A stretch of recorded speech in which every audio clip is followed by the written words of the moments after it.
Halo teman-teman, assalamualaikum, balik lagi di channel vlog. Terima kasih buat kalian yang selalu nontonin vlog Ece dan yang udah follow Ece di Instagram juga. Kemarin Ece bikin Q&A di Instagram. Ece juga bener-bener overwhelming karena ternyata banyak banget teman-teman yang pengen mengajukan pertanyaan dan pengen Ece jawab. Nah, kebetulan kenapa Ece bikin konten ini karena Ece pengen menjawab beberapa pertanyaan yang masuk sama Ece. Pertanyaan ini adalah tentang gimana Ece dulu ngalamin atau gimana Ece bisa jadi seorang au pair. Oke, ini dia adalah salah satu konten yang mungkin kalian selalu tunggu tentang au pair karena kebetulan Ece juga punya pengalamannya sebagai seorang au pair. Jadi Ece pengen cerita ke kalian kira-kira gimana caranya Ece bisa pergi ke Belanda dan au pair itu apa, pengalamannya seperti apa. Pokoknya semuanya bakalan Ece ceritain di sini. Jadi tetap terus nonton di channel vlog. Nah, buat teman-teman mungkin yang udah pernah sering dengar au pair tapi belum begitu jelas juga pengertian au pair apa, skop pekerjaannya apa aja, terus gimana sih kontraknya segala macam bla bla bla. Nah, oke, jadi awalnya Ece mau ceritain dulu nih tentang au pair itu sendiri. Jadi au pair ini adalah satu kata yang diambil dari bahasa Perancis yang artinya adalah timbal balik. Nah, terus siapa aja cuy yang boleh ikutan au pair? Siapapun bisa, laki-laki perempuan, asalkan kamu umur 18 sampai 25 tahun, kamu bisa ikutan au pair. Tapi note this, karena setiap negara beda. Jadi contohnya Belanda itu biasanya ngasih syarat untuk umurnya itu dari mulai 18 sampai 25 tahun.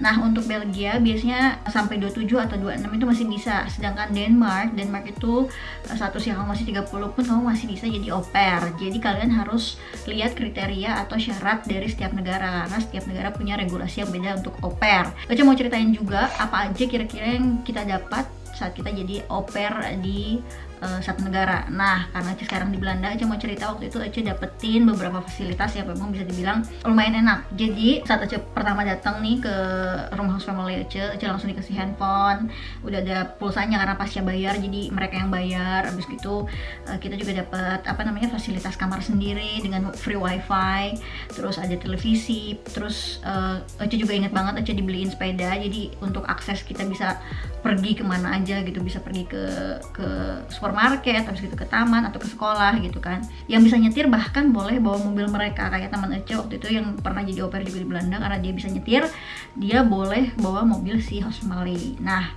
selain itu kita juga bisa dapat benefit sekolah gratis karena kebanyakan anak-anak Belanda kan belum bisa bahasa Inggris kan waktu itu karena mereka masih kecil-kecil. Jadi si orang tuanya nyekolahin kita di salah satu kayak instansi gitu untuk kita bisa belajar bahasa Belanda, dan kebetulan waktu itu juga mereka masukin Ece ke kayak Dutch course gitu di Amsterdam for free, so it was great. Terus kita juga dapat allowance atau gaji setiap bulannya sebesar 340 euro.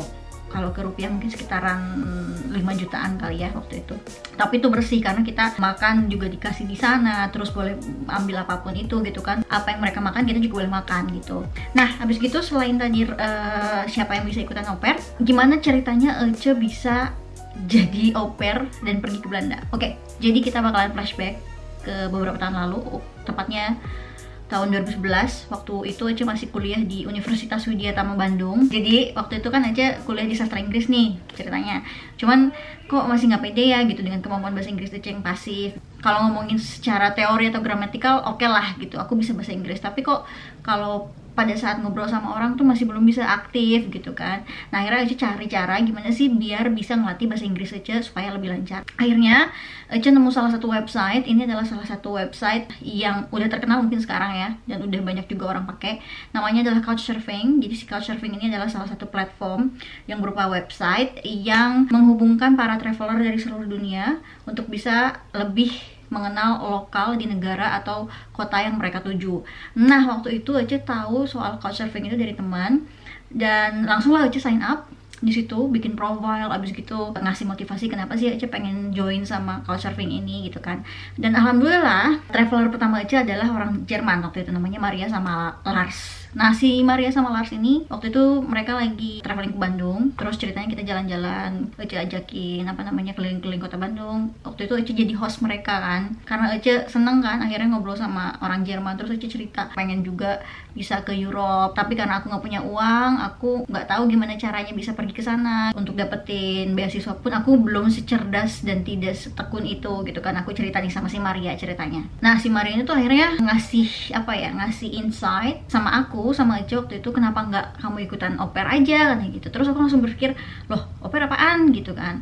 Nah setelah itu akhirnya Ece tahu nih tentang si au pair ini apa, karena Ece langsung nyari informasinya di internet. Akhirnya Ece nemu salah satu website juga namanya aupairworld.com. Nanti Ece bakalan kasih juga detailnya di description. Aupairworld.com ini adalah salah satu juga platform yang berupa website yang bisa menghubungkan host family dan au pair dari seluruh dunia. Nah ceritanya waktu itu Ece sign up, bikin profile di aupairworld.com, bikin hello letter family. Jadi hello letter family ini adalah surat kepada host family. Kita cerita kenapa kita pengen jadi au pair, terus apa aja yang bisa kita lakukan kalau kita jadi au pair, apapun itu kita ceritain. Pokoknya misalnya kayak kita suka berenang sama anak-anak, terus aku bisa masak masakan dari negara aku sendiri gitu kan. Nah setelah Ece bikin profile tuh di aupairworld.com, akhirnya ada beberapa tuh family yang kirim private message ke Ece. Mungkin dia lihat profile Ece ya, dia apa namanya screening beberapa profile, terus sampai juga mungkin di profile Ece, terus lihat profile Ece, sampai akhirnya mungkin mereka tertarik sama profile Ece. Nah terus abis gitu host family ini langsung kirim message sama Ece. Ada beberapa dari mereka yang langsung ngajakin Skype gitu kan. Terus Ece ya udah langsung lihat juga profile si host family ini, anaknya berapa, negaranya apa, apakah si anaknya punya diet tertentu. Pada saat kita punya rasa kecocokan, sampai akhirnya kita arrange waktu untuk bisa Skype. Pada saat itu perjalanannya sih nggak mudah, jadi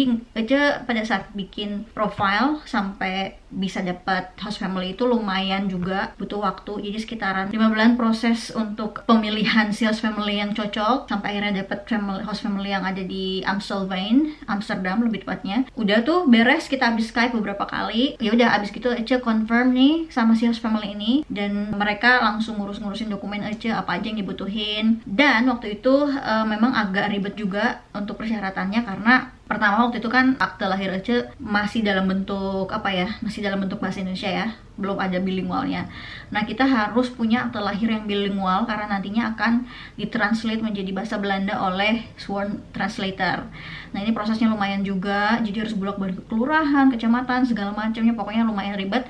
Habis gitu setelah nanti akte lahir kita bilingual atau ada bahasa Inggrisnya, nah tetap harus dilegalisir oleh Kementerian Luar Negeri, Kementerian Hukum dan HAM, dan juga legalisir oleh Kedutaan Besar Belanda.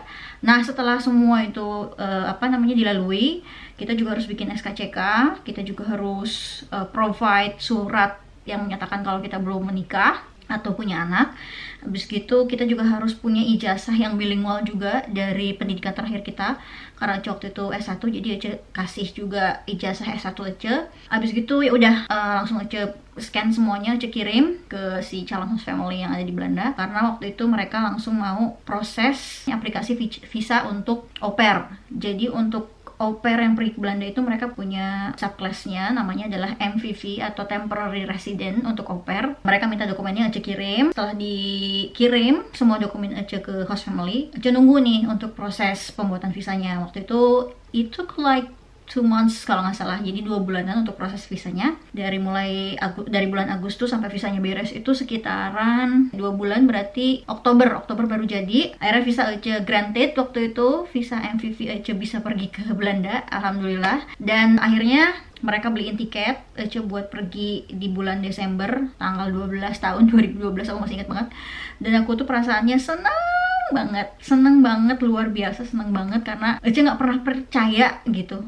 Maksudnya it's like a miracle, it's truly like a miracle, karena aku nggak pernah terbayang sebelumnya kalau Ece bisa bener-bener pergi ke Europe, mewujudkan impian aku yang memang aku selalu pengenin dari dulu ya, dari zaman sekolah gitu kan. Tapi di situ ada satu poin dimana aku langsung kayak wow gitu, ternyata ini mungkin ada hubungannya dengan apa yang selalu kita pikirkan selama ini. Pernah dengar gak sih teman-teman sama istilah law of attraction? Oke, kalau ngomongin tentang law of attraction ya, Ece bener-bener ngerasa bahwa pengalaman Ece bisa pergi ke Belanda sebagai au pair ini adalah salah satu bukti bahwa law of attraction itu does exist. Karena kenapa? Jadi sama sekali Ece nggak pernah kepikiran kan sebelumnya Ece bisa pergi ke Belanda dengan visa au pair gitu, tiketnya dibayarin, visanya dibayarin, tinggal pergi doang gitu kan. Nah itu tuh kenapa semuanya bisa berawal seperti itu, selain memang Ece juga dapat jalan untuk bisa ketemu sama orang Jerman ini sampai akhirnya tahu tentang au pair. Tapi awalnya itu adalah karena dari zaman sekolah dulu nih, waktu zaman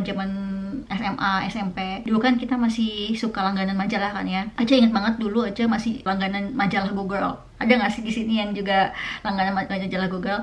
Nah waktu itu, jadi tiap baca artikel itu kan ada satu satu rubrik, asik rubrik. Tua banget bahasa aku. Jadi ada satu rubrik nih yang ngebahas tentang kayak jalan-jalan ke satu negara gitu nih ceritanya. Terus setiap edisi majalah itu pembahasan tentang negaranya beda-beda nih. Nah kebetulan si Go Girl ini tuh lagi ngebahas tentang Amsterdam, tentang Belanda. Suka banget nih kan aku ngelihat arsitekturnya gitu, terus ngelihat orang-orangnya yang katanya terkenal ganteng, which is true. Ngelihat betapa indahnya gitu, maksudnya kota yang it looks similar like the wallpaper in our computer. Agree gak sih? Nah jadi karena Ece suka banget nih pada saat baca artikel tentang Amsterdam, Ece robek lah si gambar Amsterdam itu yang di majalah Go Girl. Ece tempel di depan kasur. Jadi setiap malam, setiap bangun tidur, Ece liatin tuh gambar si Amsterdam setiap hari. Dan Ece tuh kayak ngebayangin I will be there someday gitu. Terus aku setiap kali gitu kan, setiap hari pokoknya berpikir bahwa gimana pun caranya aku bisa pergi ke sana gitu. Terus pokoknya halu deh, pokoknya ceritanya sambil ngimpi tapi sambil halu juga. Terus Ece inget juga salah satu kerandoman Ece waktu itu yang ada hubungannya juga sama Belanda. Jadi Ece waktu itu pernah dapat kesempatan untuk bisa dapat hadiah gratis. Jadi waktu itu Ece lagi ulang tahun, terus diajakin belanja sama teman Ece di Zara waktu itu. Nah terus si teman Ece bilang gini, lu bisa pilih deh lu mau beli apa, tenang aja gue yang traktir katanya gitu kan. Dan Ece pilih salah satu coat winter yang lucu banget waktu itu. Terus Ece pakai, Ece cobain depan kaca. Terus si teman Ece tuh ngomong gini, waduh gaya lo mau kemana sih Cek? Katanya gitu kan, gaya pisan cina juga noreka Europe cina gitu. Terus Ece langsung jawab gini secara spontan ya, ih itu nyahaun ye, aku bilang gitu. Maksudnya bahasa Indonesia gini, ih lu emang nggak tahu gitu kan, gua kan tahun depan mau ke Belanda. Ece bilang gitu tanpa kesengajaan dan tanpa nggak ada pemikiran apa-apa. Aku kayak ngomong asal aja gitu. Dan can you believe it? Kayak setahun kemudian tuh Ece bener-bener pergi ke Belanda. Jadi bener apa kata orang, pada saat kita berpikir tentang sesuatu secara terus-menerus, secara positif, either negatif, it will brings the whole positive or negative vibe into our person's life gitu. Karena itu yang Ece alami sendiri pada saat Ece waktu itu pengen banget pergi ke Europe gitu kan. Nggak tahu caranya gimana gitu, uang nggak punya, masih sekolah juga gitu, pinter kagak ya biasa-biasa aja gitu. Tapi pada akhirnya Ece bisa dapat kesempatan untuk dikasih jalan dulu nih, ketemu sama traveler dari Jerman gitu kan. Terus dikasih tahu tentang au pair, abis gitu setelah tahu au pair dikasih juga prosesnya tuh kayak gini Ce gitu kan. Sampai akhirnya Ece bener-bener bisa menginjakan kaki untuk pertama kalinya di Amsterdam tanggal 13 Desember tahun 2012. Oh my god. Itu benar-benar gak bisa aku lupa sih. Jadi kayak Ece inget banget waktu itu flight Ece KLM. Dan waktu itu pertama kalinya Ece keluar negeri. Ece belum pernah juga keluar negeri sama sekali sebelum ke Belanda. So it was like a crazy experience karena Ece all by myself gitu kan, bawa suitcase gede-gede 2. Dan Ece inget banget waktu itu Ece bawa telur asin, titipan teman Ece yang udah di Belanda duluan. Ece bawa telur asin, Ece nggak tahu gimana prosedurnya bawa smelly items like that gitu. Jadi aku kayak ya udah salin masuk aja gitu kan. Sampai akhirnya dicegat di bandara lah, harus dikeluarin juga gitu. Pokoknya seru deh. Dan pada saat nyampe Amsterdam, literally aku nggak bohong, Ece bener-bener ngerasain rasanya gimana bulu kuduk merinding banget yang oh my god gitu, subhanallah banget gitu, luar biasa Ece bisa nginjekin kaki di Amsterdam pada saat itu. Dan waktu itu lagi winter, jadi sekitaran kayak 5 atau 6 derajat, Ece masih ingat, tapi masih belum bersalju. Terus pas Ece keluar dari baggage area, Ece udah bawa suitcase, Ece langsung keluar di arrival gate, ketemu sama si host date Ece, sama host family Ece, nggak sama host momnya, tapi ada host children Ece, sama si host date-nya bawa sign namanya Welcome Home Tina. It was like oh my god, they've been treating me well already with telling me that I'm coming home and stuff like that, which is kind of like move me into tears to be honest. Nah terus yaudah setelah di situ Ece dibawa pulang ke rumah, tepatnya waktu itu di Amstelveen. Dan ya namanya orang katro ya, baru keluar negeri juga gitu untuk pertama kali. Semuanya difotoin, sampai tong sampah Ece fotoin, nggak penting juga. Pohon-pohon yang kering-kering udah kagak ada daunnya Ece fotoin juga.